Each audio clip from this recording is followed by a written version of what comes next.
there, today I'll be reviewing Constable Toop by Gareth P. Jones. This is an ARC copy which I won through a Goodreads First Reads giveaway. Now the story is set in London in the year 1884, and Constable Toop is the name of a funeral parlor. It is owned by Mr. Constable, who runs the front office. He deals mostly with the living, and Mr. Charles Toop, who works in the back, dealing primarily with the deceased. Now Charles Toop lives above the funeral parlor with his very young son, Sam. And Sam is kind of an interesting character in that he can see and talk to the dead. In fact, the ghosts often appear to him requesting help in all sorts of manners in terms of helping the deceased's family attend to the burial rites and things like that, and the division of the estate. But he doesn't come right out and say, hey, yeah, I can talk to ghosts. It's sort of, he uses that information to kind of help guide the family, and that seems to be his sort of job within the funeral parlor. Ghosts are quite prevalent in this version of London. In fact, there's a ghost bureau, and they oversee the rules and regulations of the various ghosts, except for the rogue ghosts. They kind of operate on their own. They have nothing to do with this bureaucratic nonsense. They want nothing to do with the ghost bureau, so they kind of operate outside of the law of ghosts. Working for the ghost bureau is a Mr. Lapswood, and he's been called in to deal with a situation that has come up recently in terms of ghosts disappearing, and he's been sequestered, you might say, into the housing division, which deals with haunted houses, the ghosts that inhabit those homes.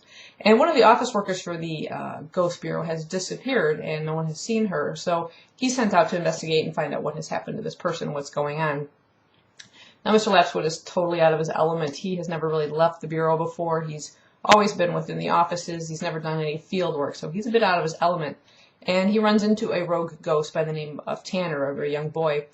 And together the two of them sort of uncover very strange situations going on within London, within the ghosts, where ghosts seem to be forcibly removed from homes, and what's left is this strange evil substance, it's described as a voracious spiritual infestation known as the black rot, and it takes over the home once the ghost is forcibly removed, and it'll soon not only threaten the ghost world but the world of the living as well. Now within the book we also meet another character, a young girl by the name of Clara, and she witnesses one of these situations where a ghost is removed from, in fact, her very own home. Her parents at first think it's some sort of parlor trick. They've invited this person in to remove a ghost or whatever that they say is in their home.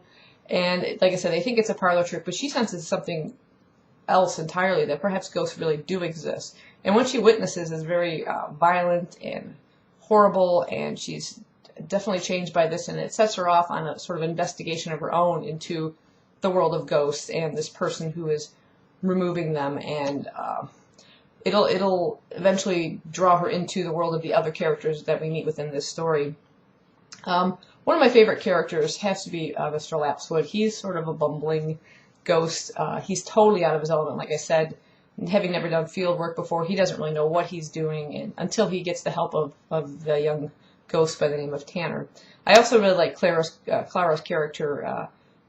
For one so very young, she's very smart and very brave, considering some of the things that she encounters as she's doing her own investigation. And we also meet another character by the name of Jack. He is Charles Toop's brother.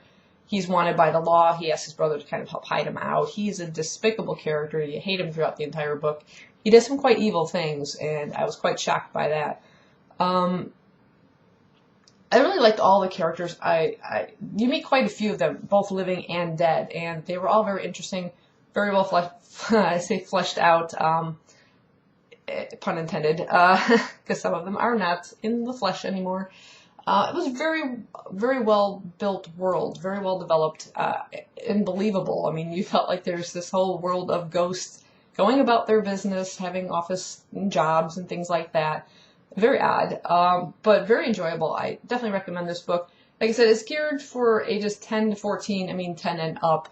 Anybody will find it enjoyable. There are some brutal things surrounding Jack's character that might make it a little bit, a little violent. So I wouldn't go any younger really than 10, but definitely enjoyable. It's made up of very, very short chapters. For those who don't like long chapters within books, I'd say these are run anywhere from like 2 to 4 pages long, so they are quite short.